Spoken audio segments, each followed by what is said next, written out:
What does every superhero have in common?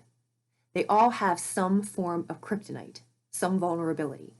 And what do all forms of kryptonite have in common? They all have to do with something deeply personal to you.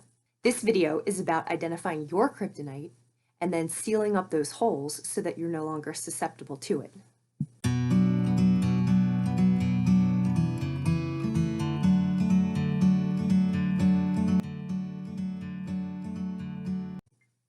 This new moon takes place in Uttara Ashada. The energy of Uttara Ashada, it's Martin Luther King Jr. It was his sun placement. So here's a person whose mission and everyday struggle was for a result he would never see. In the same way, when we are walking on a spiritual path, we're growing our soul. We're advancing the fabric of our invisible being. In this life, we will probably not see the result of that. Uttara Ashada means ultimate victory. It also means delayed victory. We're always looking to the future. And it's not about what the gratification will be today, it's always about what we are working toward. Uttara Ashada is ruled by the sun being our ultimate expression in the world, the way that we shine, the way that we show up in the world. And the difficulty with pursuing a spiritual path, which doesn't necessarily yield any worldly benefits, is how do you really know that you're on the right track? And how do you know that you're doing what you should be doing? And one of these elements is what it is you are reflecting. When others watch you, do they see your peace? When others watch you, do they see your fine form? Or when others watch you, do they see your temper? When others watch you, do they see your anxiety? The only way to know is how you live.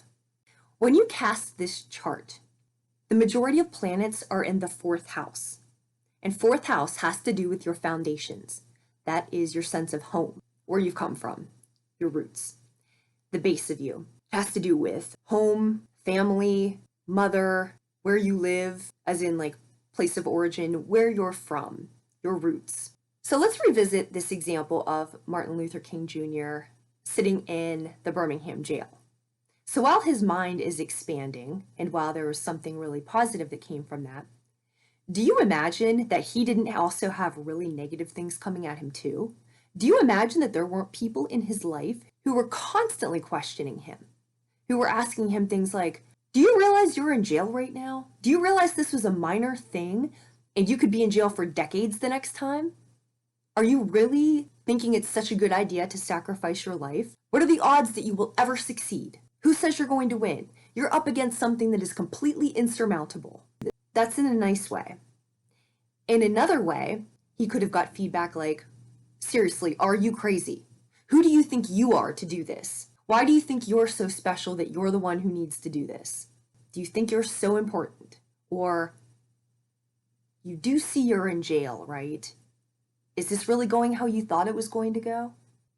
How many of you listening have ever heard things like that about your life and about your path? Now, the interesting part, go back to the superheroes. It's not Spider-Man's inability to be Spider-Man. It's not Superman's inability to be Superman. And I don't really know superheroes that well.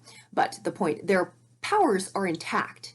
They're never the problem. The problems occur when they have these little nudges or they have these little wedges. And it always has to do with home and where they've come from.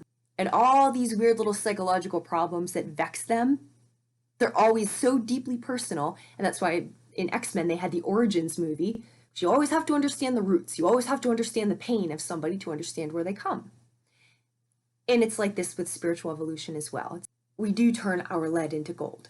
But let that also show you the vulnerability of the people closest to us and the things that are invisible to us because they're so normal, because they're what we've grown up with. Those things have such an ability to impede us. That's why the rest of this video is about the business of home. We think about our business as our business. We set up policies for our business. We educate ourselves on how to progress in our business. This is all very normal. When it comes to our home life, however, we imagine everything's supposed to be organic And rarely do people assign the same type of discipline and regimen to their home life. In the field of conflict resolution, I hear this all the time, that communication is just something that happens organically. And I'll tell you, there can't be a more false thing said. If you have healthy communication with somebody, it's because you have boundaries. It's because you have elements of respect. It's because you have consistency in how you communicate with one another. It's not because you're stepping into something and you're devalued, you're not appreciated, you're not allowed to be yourself, you don't know what you're getting every time. So just as we assign some type of ritual, some type of parameters to our spiritual practices, so must we do so for what our sense of home is. So must we do so for where our comfort comes from. The two major energies we're dealing here are Saturn, Pluto, and then Mars, Uranus. Saturn and Pluto have in common that they don't know your family. They don't know your political affiliation. They don't know your coworkers. They don't know your friends. They don't care. They want to see that the bills are getting paid. The ascendant in this chart is Virgo. Virgo just wants to see that the numbers add up. It's nice that you like them. That's fine. They need to see that the numbers add up. Capricorn, Saturn, needs to see that everything is in order and that everything has its place. And Pluto is here to transform, get rid of, release, or rot away whatever's not supposed to be there. The second major energy, Mars and Uranus. So Mars, the planet of drive, ambition, fighting, military, army, sex, and Uranus, the planet of innovation, lightning, internet, reconciling things that are needing reconciled quickly. So you have the planet of strength with the lightning planet.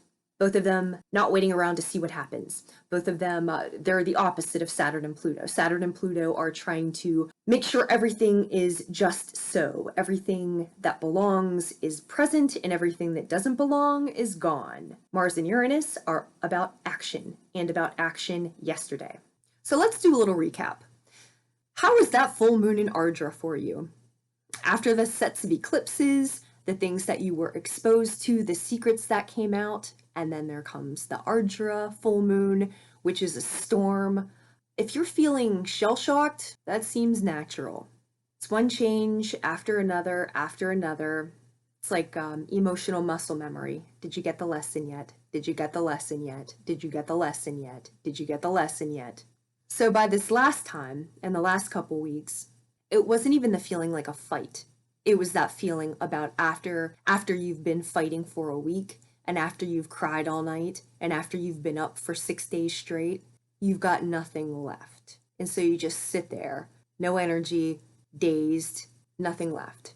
The bad part of that is that you just went through it. And then the good part of that is you've got no energy to re-enter that. Whatever situations you were dealing with, whatever people you were dealing with, whatever relationships you were dealing with, it's now so clear to you where you stand and how you are regarded in that situation, how you are regarded by those people, what you are bringing to that relationship versus what they were bringing to that relationship. You can't see it other than what it is now. This is another element of Uttara Ashada. You've been stripping away elements to see things more clearly. And now that you see them more clearly, Uttara Ashada is about implementing these changes.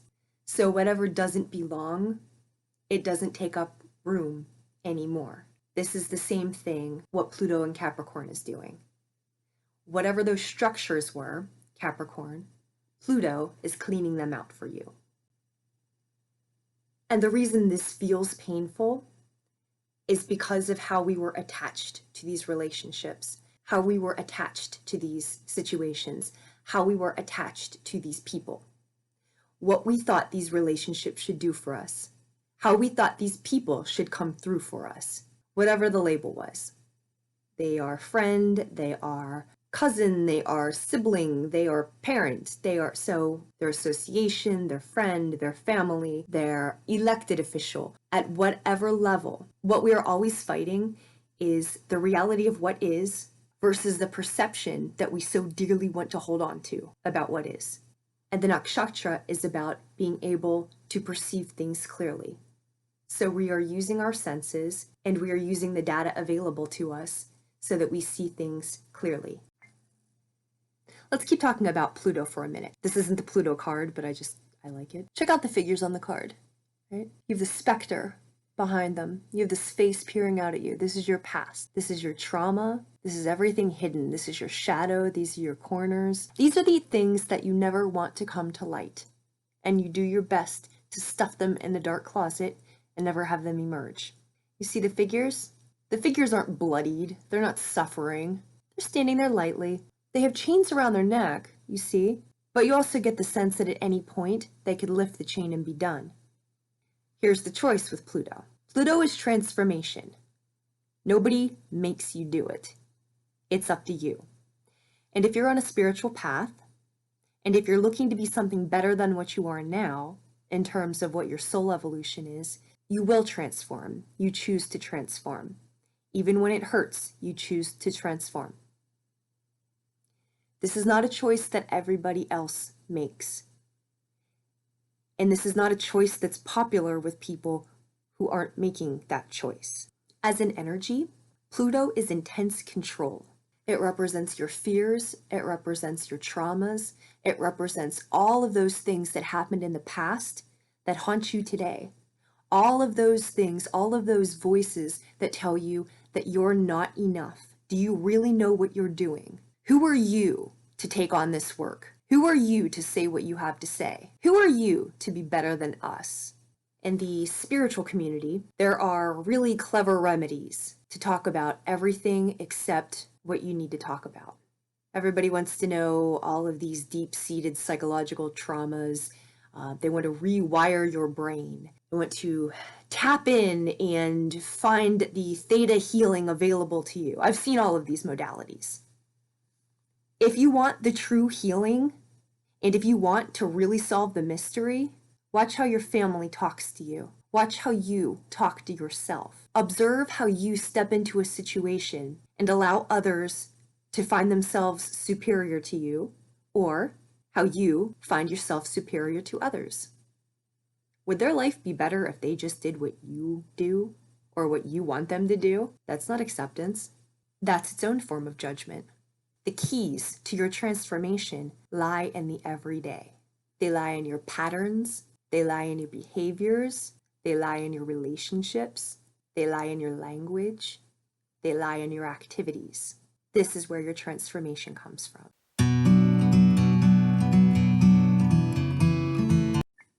Gemini, Sun, Moon, and Rising. This new moon is taking place in your 8th house. Also, the Saturn-Pluto aspect is taking place in your 8th house. Now, your 8th house is your house of alchemy. It is your house of transformation. So all of the themes of this video, they are encapsulated in your 8th house. This is having you look at what are the structures of your life. Now, it's tricky because 8th house, they're not actual structures. They are the structures of your mind. They are the structures that your past has built. They are the structures that your past trauma has built. They are the structures that your past interactions have built. This has to do with secrets from the past, a fear of being exposed for something you felt like you should have done better, something you failed at. Your intimate partnerships, how you are in your intimate partnerships, maybe shame that you felt around your intimate partnerships, times that you felt ashamed of yourself, like you should have done better. It has also to do with money, so how you feel about money, how you've been made to feel about your relationship with money. Do you deserve money? Do you not deserve money? And this gets tricky because it's not always a head game. 8th house also has to do with legacy. So again, very much in accordance with the theme of this video, what you are doing in this world. And when you die, what is the result of you having been here? So it's especially important for your spiritual path, and on your spiritual path, what happens in the 8th house, because the 8th house is the depths of you. This is where all the secret parts that you don't want to look at, it's where they live. So with the Saturn, Pluto rules the 8th house. All the things that you don't want to see. So congratulations, that's where you're situated right now. Patterns occur And patterns form, but we never think about patterns forming because they just form. That's what they do. There's a story about a family getting ready for Christmas dinner, and there's a ham being cooked. And the daughter says to the mom, "Why do you cut the end off?" And the mom says, "I don't really know." And she said, "My mom always did it." And then they ask the grandma, "Why do you always cut the end off?" And she said, "I don't know. My mom always did it." So they ask the great grandmother, "Hey, why did you always cut the end off?" And she goes, "My pan was too small." Right? So we just do things. In my own family, my grandmother never came to Christmas until the afternoon, around 4 o'clock. And we were always told that it's because she waits until the last minute to wrap her presents. And so it was because she didn't manage her time effectively. That's why she came at 4. Later in life, like in my 20s, I found out that was not the reason. The reason is because my father told her she was not welcome there. And so she took to wrapping presents in the morning because it gave her something to do while she sobbed. So her showing up was not the result of her poor time management. Her not showing up till that time was because it was a reflection of my father's power to keep her away. But if I hadn't asked that, I wouldn't have known that. There are other things that happen in families too, and that happen among people too. Secrets, things that we just don't say. And again, this is what 8th house is. This is what Pluto is. Hidden things, secrets, power, control, why we do things, and the invisible forces that formed those patterns in the first place. So how do we uncover invisible patterns? Watch what's said. Watch what's said, but more importantly, watch what isn't said. You can ask some questions, but you can't ask other questions. And I'm talking around like groups of familiar people. Watch what conversation is welcome and watch what conversation is not welcome. Where will the conversation keep going and everyone's okay as long as you keep on these safe subjects? And then where does it begin to get not safe? And those are your 8th house issues. Those are your subconscious control issues. Those are the issues that you've kept quiet because you've been trained to keep them quiet. You've kept those things hidden because you've been trained, don't bring them up. When you bring them up, you face ostracism. You're not part of the group. There are so many different consequences. But the way that you can find out your 8th house things are watch what you're not allowed to say and watch what you do. What do the people say behind your back? What do they say about you? How do they talk about you? And when you know that, why isn't that you don't confront them? You may. You may not. But these are the things. Whatever is uncomfortable, those are your 8th house things. Those are where you have been trained to be quiet. Because spiritual growth necessitates a clean soul, and it necessitates clarity of perception, clarity of path, clarity of speech, clarity of thought. This is what we strive for all the time on a spiritual path. It can come in a lot of different ways, but this is essentially what we strive for. Where you are shut down and not allowed to ask questions, where you are shut down and you are not allowed to complain about something, it won't be considered a legitimate maintenance of the relationship or a legitimate airing of grievances. It will be considered whiny or complaining, and you'll be shut down about it. Right now, look at those things. It's time to clear them out. Adding to your fun is that the Mars-Uranus aspect is going to be in the 12th house. Your 12th house is the house of your subconscious. So again, we are in a new moon, so this is a dark moon. This is a time of quiet, and it's a time of introspection. Mars in the 12th. 12th has to do with retreats, which nobody's really taking right now, but it could be mental retreats. It has to do with sleep and dreams. Your sleep and dreams could be on fire right now. Spiritual experiences. These could all be things happening for you in the next couple weeks. Uranus is also in the 12th house right now. So in all of those elements, there could be some unexpected surprises, which if you are on a spiritual path and it has to do with your spiritual growth and your dreams and messages that you get, this could be a very exciting time. However you proceed, remember to keep good form. because in your spiritual growth, your form matters. Your form is the utmost of what matters. So the two concluding thoughts here. Number one, take justice for yourself. When you observe the behavior that you're subjected to, usually by the people closest to you, if somebody else was in your situation and told you what was going on, how would you advise them? How would you tell them to take care of themselves, to honor themselves, and to love themselves? So, it's point number one. Set your own policies. Set your own guidelines for what's okay. Does it bring you peace? Does it bring you enrichment? Does it bring you growth? Whatever your parameters are, set them for yourself and adhere to them. Take justice for yourself like you would seek justice for others. The second part, you got dealt a hand. Everybody got dealt a hand. The world will tell you that your future depends on what hand you got dealt. Your spiritual path will tell you something different. Your spiritual path will tell you that it's not the hand that you got dealt, it's how you play that hand. It's what you do with what you have available to you. It's you keeping solid form despite what adversity comes your way. It's you holding true to who you are and what you are about, regardless of who tries to tell you differently, regardless of who tries to define you, regardless of who tries to tell you that you don't belong where you are, that you have no business where you're going, or tries to label you like you're evil, or like you're doing something bad, or like you're not safe to be around other people. Your path is your path. Your path is your path. There's great pain when the people who are closest to you don't seem to recognize that, and they mislabel you, and they judge you, and they're not seeking reconciliation. That's sometimes the hardest part. They're not seeking reconciliation. They're not seeking connection. You're the only one looking for that. Even when the evidence is very clear that that's the case, our attachment to what we think these people owe us, what we think these relationships are supposed to be like, what we're told we are supposed to be a part of, all of this supposed to, all of this idea, all of this, whatever is not clear is not clear. Whatever is not the reality is not the reality.